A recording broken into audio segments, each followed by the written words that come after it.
Hello everyone. Today we will be discussing Unit 2 Retail Store Operations, and we will start with Session 1, which will be about store layout.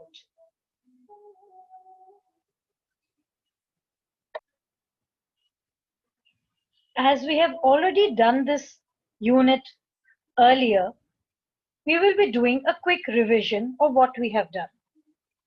So let's start with the introduction. In our daily life, we come across retail shops in the nearby residential areas or shopping malls. So retailing affects every facet of our life. तो अगर आप ध्यान दें तो हमारा retail industry हर जगह आपको मिलेगा और हर जगह से हम पे असर पड़ता है। आपको या ना आप अपना खाना उगा रहे हैं, ना आप अपने लिए गाड़ियां बना रहे हैं, आपका छोटे से छोटी जरूरत रिटेल इंडस्ट्री ही पूरा कर रहा है। So have you ever thought how many daily contacts we have with retailers when we eat meals, furnish our home, have a car fixed and buy clothing for a party? A retail store is a business that sells products and or services to consumers for their personal or family use. If you look around, you will find different forms of retail stores such as departmental stores, discount stores, variety stores, specialty stores and convenience stores. So retail store का आज अभी हमने definition देख लिया है कि retail store क्या होता है। एक business होता है जो consumers को उनकी जरूरत के मुताबिक कोई भी उत्पाद बेचता है। तो अलग अलग तरीके के रिटेल स्टोर्स भी हमें नजर आते हैं। तो यहाँ पे आपके यहाँ एक छोटा सा नोट दे रखा है इन्होंने, that retail provides the goods and services you and I need from food, auto parts, apparel, home furnishings, appliances and electronics to advice home improvement and skill labour. तो जब हम रिटेल की बात करते हैं तो बहुत सारी चीजों पे हमें ध्यान देना पड़ता है जो रिटेलर्स ध्यान देते हैं और एज कस्टमर्स हम शायद उस पर इतना गौर भी नहीं करते हैं। तो आइए आगे देखते हैं। A retail store is also classified by the type of goods or the products they sell. For example, food products, durable goods like appliances, electronics, furniture, sporting goods, etc. And soft goods or consumables like clothing, apparel, and fabrics. Often people think of retailing, which are sold and bought in stores. But retailing also involves the sale of services, staying in a hotel while on vacation, a haircut salon or beauty parlor, a DVD rental, or a home delivered pizza. Not all retailing is done in stores. For example, non-retailing includes online selling or the direct sales of cosmetics by Amway. तो जब हम बात करते हैं retail store की तो वो classification हम वो क्या बेच रहे हैं उसके ऊपर भी कर सकते हैं। खाने पीने का अगर कुछ बेच रहे हैं, कुछ इलेक्ट्रॉनिक आइटम्स या फर्नीचर अगर बेच रहे हैं, या कुछ कपड़े जैसे दुकानें हो, तो अलग अलग दुकानों में अलग अलग सामान बिकता है, उसके बेसिस पे क्लासिफिकेशन हम कर सकते हैं। तो बहुत बारी लोग सोचते हैं कि रिटेल सिर्फ वही है जो दुकानों में बिक रहा है, पर रिटेल जो होता है वो सेल ऑफ सर्विसेज भी होता है। जैसे होटल में जो सर्विस आपको मिलती है, ब्यूटी सैलून्स में आपको सर्विस मिलती है, आपके घर में पिज्जा डिलीवर हो जाता है, तो ये सारा भी रिटेल होता है और नॉन स्टोर रिटेल भी होता है। तो आइए अब हम बात करते हैं स्टोर ऑपरेशंस क्या होते हैं। Store operations is operating and overseeing all the functions of the store, from setting up shop, deciding what type of products you want to sell, deciding on what type of customers you are trying to attract into your store, then ordering the products, hiring personnel, pricing the products, deciding on a location, taking an inventory, advertising the products, etc. So whatever form the retail store enters into for buying and selling, every retailer rolls out a standard operation procedure which includes all functions of operating relating to customer service, health, safety and protection, maintenance and distribution. तो store operation क्या होता है? जो भी आपके दुकान में काम हो रहा है, चाहे वो आप सोच रहे हैं आप क्या सामान बेचेंगे या आप किस तरह के कस्टमर्स को अपने दुकान में बुलाएंगे, फिर आप जो सामान बेचना चाह रहे हैं उसको ऑर्डर करना, लोगों को, स्टाफ को लेना, अपने प्रोडक्ट्स का प्राइस लगाना, कहाँ पे बेचेंगे वो दुकान चूज करना, इन्वेंट्री लेना जहाँ पे आपका स्टॉक आप ध्यान रखते हैं, फिर प्रोडक्ट्स को एडवर्टाइज करना। तो जो भी आप करते हैं, आप खरीदते हैं, बेचते हैं, जो भी आप करते हैं, आपको एक स्टैंडर्ड ऑपरेशन प्रोसीजर फॉलो करना पड़ता है। और इसमें आपके पूरा आप कस्टमर सर्विस क्या कर रहे हैं, आप हेल्थ एंड सेफ्टी में क्या ध्यान दे रहे हैं, मेंटेनेंस, डिस्ट्रीब्यूशन, ये सब पे आप ध्यान देते हैं। तो इस यूनिट 2 में आप सीखेंगे बेसिक प्रिंसिपल्स क्या है स्टोर ऑपरेशंस के। तो सबसे पहले स्टोर लेआउट देखेंगे हम, फिर स्टोर डिजाइन, फिर स्टोर प्रोसीजर्स और स्टोर मेंटेनेंस। तो आइए शुरुआत करते हैं हम स्टोर लेआउट से। सबसे पहले देख लेते हैं स्टोर लेआउट होता क्या है। Store layout and design plays an important role in defining the store image. The store layout and design tell a customer what the store is all about. It's a very strong tool to create store image in the minds of the consumers. तो जब भी आप store layout को देखते हैं as a customer, तो वो आपके दिमाग पे असर पड़ता है कि हाँ, ये दुकान में ये मिल रहा है, ये दुकान अच्छी है, बढ़िया है, इसमें हमें जाना चाहिए। तो आपका स्टोर का इमेज जो है वो स्टोर लेआउट और डिजाइन के थ्रू ही बन पाता है। तो इससे आप कैसे डिफाइन करेंगे? It is defined as a physical location of various units of the stores that facilitate shoppers. It is a plan to make effective use of space. It takes into account the customer flow pattern, display of merchandise, permanent structures like aisles and fixtures. तो जब हम बात करते हैं store के layout की, तो हम क्या देखते हैं? The success of a retail store is influenced by its layout design and the ambience created by the retailers. तो जब आप देखते हैं किसी एक दुकान को एज अ कस्टमर, अगर आप देखते हैं तो दुकान बढ़िया लगी तो आप गए उसमें से कुछ खरीदने, और बढ़िया नहीं लगी तो आप एक और नजर देते भी नहीं उसको। तो यहाँ पे जब हम बात करते हैं फर्स्ट इंप्रेशन बहुत मायने रखता है। तो डिजाइन एंड एटमोस्फेयर में फर्स्ट इंप्रेशन जो कस्टमर के नजर में पड़ा, उसी से दिमाग में उसके आया कि रिटेल स्टोर में जाना है, नहीं जाना है। तो ऐसे ही रिटेल स्टोर कैन गेन और लूज अ बायर। तो basic principle of a retail store is to show the products and sell the product. तो दोनों के लिए आपको जगह चाहिए जहाँ पे आप अपने प्रोडक्ट्स को बेच सके, सर्विसेज को दे सके, और लोग भी, आपके स्टाफ हो या कस्टमर्स, वो भी फिट आ सके। तो स्पेस की जब हम बात करते हैं, space needed for retail stores differs with the nature of the retail store. तो स्पेस होता है आपका अलग अलग होता है। आप बिल्डिंग में एक जगह ले सकते हैं, या आप टेंट लगा सकते हैं, जैसे आप छोटे छोटे आपके मार्केट लगते हैं, या आप एक आइसक्रीम का जैसे आपका ठेला चलता है, वो भी आपका मोबाइल स्पेस बन जाता है। तो space can be different, fix location, flexible location और मोबाइल स्पेस। मोबाइल स्पेस का मतलब आपका फोन का मोबाइल नहीं है, यहाँ पे मोबाइल है जो हिलता डुलता आपका, वही जैसे आपका आइसक्रीम का ठेला जाता है। तो जब हम बात कर रहे हैं considerations for the store layout, store layout का क्या क्या फायदे हैं? सबसे पहले स्टोर एटमॉस्फेयर। स्टोर एटमॉस्फेयर जब हम ध्यान देते हैं, तो the physical characteristics and surrounding influence of a retail store creates an image in order to attract customers. The store must offer a positive ambience to the customers for them to enjoy their shopping and leave with a smile. तो आपका जो store है उसका पूरा माहौल ऐसा होना चाहिए कि कस्टमर्स आए और खुश होके जाएं, आराम से सामान खरीदे जो होने चाहिए, आराम से बिलिंग करें, और आराम से देखते हुए जो जो होना चाहिए वो लेके जाएं। तो इसके लिए हमें क्या करना होता है?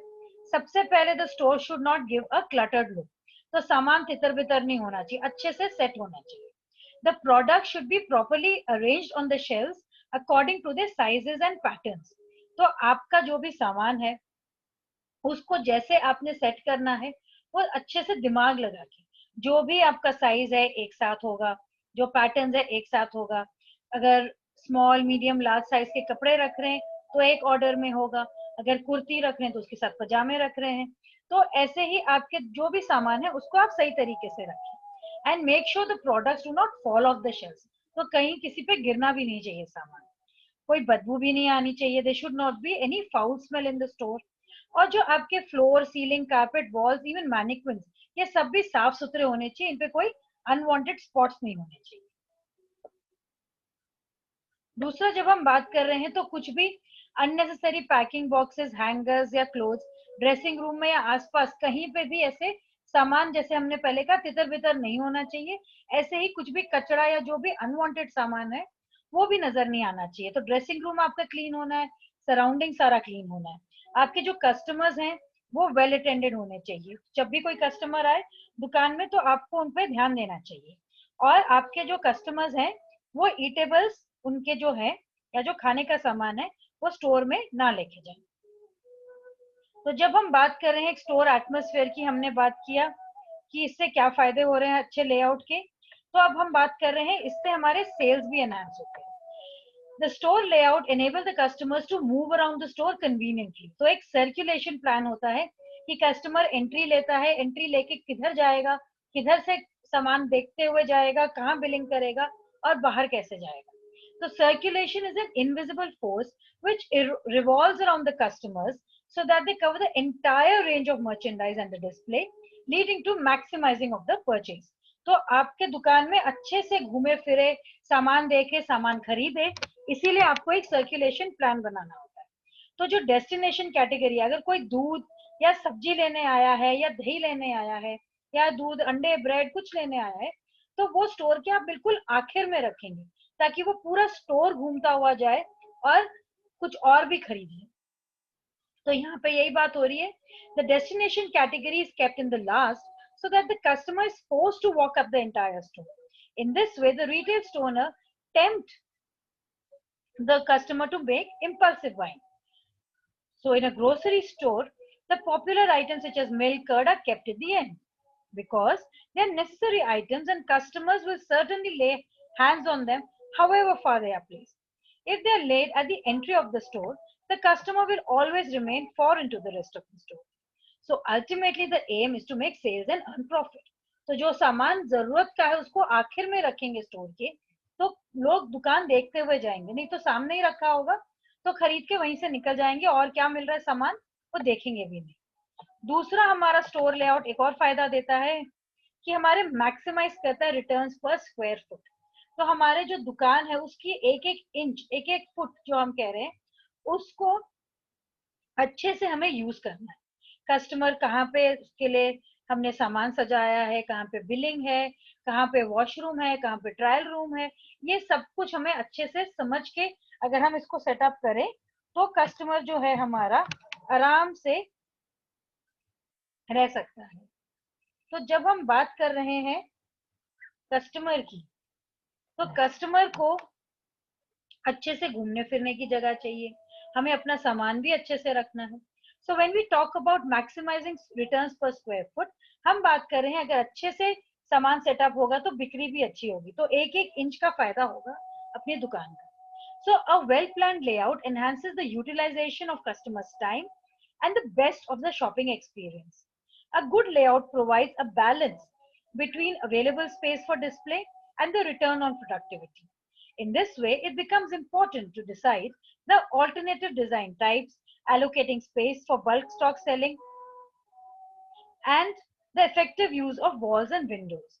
So these provide opportunity to customers to move around and experience the products in a much better way. फिर हम बात कर रहे हैं matching the merchandise with the format. तो अगर आप जूते की दुकान में जाएंगे तो उधर एक अलग तरीके से जूते सजाए होंगे, अगर आप कपड़े की दुकान में जाएंगे तो वहां अलग तरीके से, अगर आप म्यूजिक की दुकान में या ज्वेलरी की दुकान में जाएंगे तो वहां भी अलग होगा। तो अलग अलग दुकानों में अलग अलग तरीके का स्टोर लेआउट रहता है। तो म्यूजिक स्टोर जो होएगा वहां पे लाइटें अच्छी होंगी, वहां पे म्यूजिक अलग तरीके का होगा जो आजकल चल रहा है ताकि लोग उसको सुने और खरीदें। दूसरा किताब की अगर दुकान होगी तो वहां पे शांति से बैठने के लिए आपको देखने के लिए किताबें वैसा लुक होगा। कपड़े की दुकान अलग होगी, तो हर जगह आपके दुकान अलग अलग होंगे। तो different types of target groups जो आपके रहते हैं वो बाय एज, एजुकेशन, जेंडर, ये अपने स्टोर डिजाइन और एम्बियंस और लेआउट सबको असर करते हैं। So for every store we find a different ambience, तो उस मर्चेंडाइज को उस फॉर्मेट के साथ आपको मैच करना है। तो अपने दुकान को आप क्या बेच रहे हैं उसके मुताबिक आप बनाएंगे। और स्टोर लेआउट में आपका differently abled women, children and safety of customers, ये सब भी आपको ध्यान में रखना है कि अगर कोई व्हील चेयर में आता है या कोई बच्चों को लेके प्रैम में आता है तो उनके लिए जगह होनी चाहिए। So they observe stores are arranged for handicap access along with rooms for babies, mothers with babies and restrooms for old people. तो फर्नीचर भी ऐसा होना चाहिए कि किसी को शार्प एजेस ना हो, फ्लोरिंग भी स्लिपरी नहीं होना चाहिए, फिसलन नहीं होनी चाहिए, और जो मेन रास्ता है उसमें जगह इतनी होनी चाहिए कि अगर भीड़ आ जाए तब भी वहां पे लोगों को चलने की जगह हो। तो जब हम बात कर रहे हैं इम्पोर्टेंस ऑफ स्टोर लेआउट की, तो हम इसको कैसे समराइज कर सकते हैं? It guides the flow of customers to all parts of the store, showcasing the best of the merchandise offered on sale. It provides for impulsive buying. It permits the store to maximize the use of space in relation to non-selling space in the store. It aids the customer in selecting and comparing merchandise, and it leads to maximizing of sales. तो सबसे पहले customers पूरी दुकान में घूम सके, सामान देख सके, खरीद सके। इम्पल्सिव बाइंग, उन कस्टमर्स को हम ऐसे सामान से अट्रैक्ट करें कि जो वो खरीदने ना भी आए हो वो खरीद के चले जाएं। मैक्सिमाइज स्पेस करेंगे हम ताकि हमारा सेलिंग स्पेस ज्यादा हो नॉन सेलिंग के मुताबिक। कस्टमर को हम हेल्प करेंगे सिलेक्शन और कंपेयरिंग ऑफ मर्चेंडाइज में, और आपके सेल्स को भी हम मैक्सिमाइज करेंगे। तो आइए हम देखते हैं स्टेप्स क्या होते हैं हमारे स्टोर को डिजाइन करने के। So planning a store layout involves the following steps: determining the availability of space, यहाँ पे आप देखते हैं आपके पास कितनी जगह है, और जितनी जगह है उसके मुताबिक आप अपना स्टोर लेआउट बनाएंगे। अगर छोटी जगह है तो छोटे हिसाब से आप सामान मंगवाएंगे, सजाएंगे, बड़ी दुकान है तो उसके हिसाब से। फिर आप देखेंगे selling and non selling area, उसमें आपको कितनी जगह मिल रही है बेचने की, और कितनी जगह है जहाँ पे आपको नॉन सेलिंग एरियाज होंगे, जैसे बैक ऑफिस हो गया, वेयर हाउस हो गया, आपका बिलिंग एरिया हो गया, ट्रायल रूम्स हो गए। तो ये आपके सब नॉन सेलिंग एरियाज हैं। और सेलिंग के स्पेस आपको जहाँ पे भी आप सामान सजा सकते हैं कस्टमर्स के लिए। दूसरा है आपका स्पेस नीड्स, आपके गुड कस्टमर फ्लो चाहिए आपको, और मैक्सिमम सेल्स चाहिए आपको पर स्क्वायर फुट, और प्रोविजन होना चाहिए सेल्फ सर्विस के लिए। तो अगर आपके दुकान में लोग आ रहे हैं तो अपने आप सामान चूज कर सकें, अपने आप बिलिंग कर सकें, उसका प्रोविजन भी होना चाहिए। और अलग अलग तरीके के प्रेजेंटेशन टेक्निक्स आपके मर्चेंडाइज के, उसके लिए भी आपके पास जगह होनी चाहिए और तरीका होना चाहिए। तो आइए अब देखते हैं हमारे forms of layout in retail store. तो अब तक हमने देख लिया कि हमारा लेआउट अच्छा होना चाहिए, हमारे कस्टमर्स के लिए भी जगह होनी है, हमारे लिए भी जगह होनी है, सेल्स हमारे बढ़ने चाहिए। अब अलग अलग तरीके क्या हो सकते हैं हमारे स्टोर के लेआउट। सबसे पहले हमारा है स्ट्रेट फ्लोर प्लान। तो एक दुकान में आपको अच्छे से सजाना है, आपके शेल्व्स हो गए, रैक्स हो गए, जहाँ पे आपको अपना मर्चेंडाइज सजाना है, आपके मैनिक्विन सजाने हैं, आपको कैश काउंटर सजाना है। तो जो स्ट्रेट फ्लोर प्लान रहता है, ये आप हिसाब लगा सकते हैं जैसे आपके क्लास में रोज एंड कॉलम्स में आपके सीट लगाए जाते हैं, आपके डेस्क लगाए जाते हैं। तो जहाँ पे भी आपको अपने क्लास में जैसे सीधे सीधे आपके डेस्क लगाए जाते हैं आपके बैठने के लिए, और बीच में चलने की जगह छोड़ी जाती है, वैसे ही आपका स्ट्रेट फ्लोर प्लान भी रहता है, जैसे आप यहाँ देख सकते हैं। तो यहाँ पे ऑप्टिमम यूज होता है वॉल्स का, and utilises the space in the most judicious manner. तो जो स्ट्रेट फ्लोर प्लान होता है, यहाँ पे स्पेसेस छोड़े जाते हैं ताकि लोग आराम से चल सकें और जो उन्हें खरीदना है वो खरीद सकें। तो यहाँ पे कॉमनली इम्प्लीमेंटेड स्टोर डिजाइन रहता है ये, आमतौर पे सब यही यूज करते हैं, और ये रीबॉक और नाइकी जैसे स्टोर्स में नजर आता है। इसमें फायदा क्या होता है? सबसे पहले फायदा है कि लोग इसमें घूमते हुए जाते हैं तो उनको खरीदने को भी मन करता है। So it motivate shoppers to spend time and explore the merchandise. It maximises sale through impulsive buying. It's appropriate for stores where selling approach is consultative and personal। तो यहाँ पे जो लोग आ रहे हैं खरीदने के लिए वो टाइम लगा के घूमते हुए जाते हैं, उनके सेल्स जो हैं वो भी बढ़ जाते हैं। और जहाँ पे स्टोर रहते हैं, जहाँ पे सेलिंग अप्रोच रहता है, जहाँ लोगों से सेल्स पर्सन से पूछ के खरीदना पड़ता है, तो वहां पे भी ये फायदा करते हैं।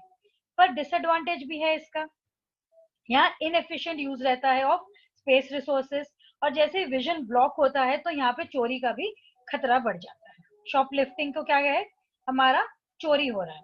तो अगर स्ट्रेट स्ट्रेट आपका लेआउट है तो एक तरफ से दिखता नहीं है कि लोग क्या खरीद रहे हैं या क्या उठा रहे हैं। अब हम बात कर रहे हैं स्ट्रेट फ्लोर प्लान की, जहाँ पे सब कुछ तिरछा रखा जाता है. So according to the straight floor plan, the shelves or racks are kept diagonal to each other for the owner or the store manager to have a watch on the customers. Diagonal floor plan works well in stores where customers have the ability or the liberty to walk in and pick up merchandise on their own. The major customer aisles, ये जो शब्द है इसको हम aisles पढ़ते हैं. तो जो मेजर कस्टमर आइल्स है, it begins at the entrance, loops through the store and returns the customer to the front of the store, generally used in departmental stores. तो ये डिपार्टमेंटल स्टोर्स में यूज किया जाता है. यहाँ पे सब तिरछा रखा गया आपका जो भी डिस्प्ले है. तो एंट्रेंस से लोग आते हैं, घूमते फिरते सीधा वापस स्टोर के बिगिनिंग में पहुंच जाते हैं. तो एग्जाम्पल है यहाँ पे ऋतु वेयर्स और शॉपर स्टॉप. तो इसमें फायदा क्या होता है, एडवांटेजेस क्या है? एडवांटेजेस जो रहते हैं इसमें, जो लूप्स है इससे इम्पल्सिव बाइंग होता है, लोग आते जाते हैं तो कुछ भी खरीद सकते हैं. एंड लेटेस्ट और जो फैशन मर्चेंडाइज है वो आप सामने रख सकते हैं.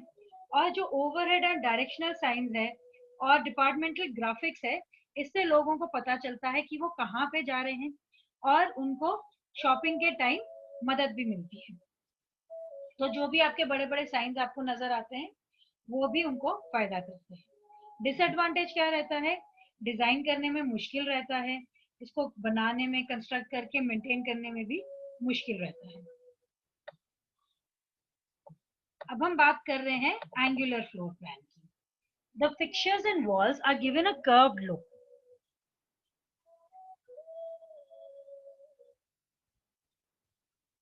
तो यहाँ पे क्या रहता है कि आपका एंगुलर फ्लोर प्लान जो है उसमें बहुत ध्यान देना पड़ता है आपको कि आप एक सोफिस्टिकेटेड लुक रखें स्टोर के लिए. So the fixtures and walls are given a curved look to add to the style of the store. Angular floor plan से एक sophisticated look आता है स्टोर के लिए. यहाँ पे लेआउट्स जो हैं वो हाई एंड स्टोर में नजर आते हैं, जैसे कि ग्रोसरी स्टोर्स, ड्रग स्टोर्स. तो एग्जांपल हो गया इसका रिलायंस फ्रेश. तो आप देख सकते हैं कुछ गोलाकार अंदाज से यहाँ पे सामान सजाया जा रहा है. तो यहाँ पे आप घूम सकते हैं, आप देख सकते हैं, तो यहाँ पे लोगों को पसंद भी है.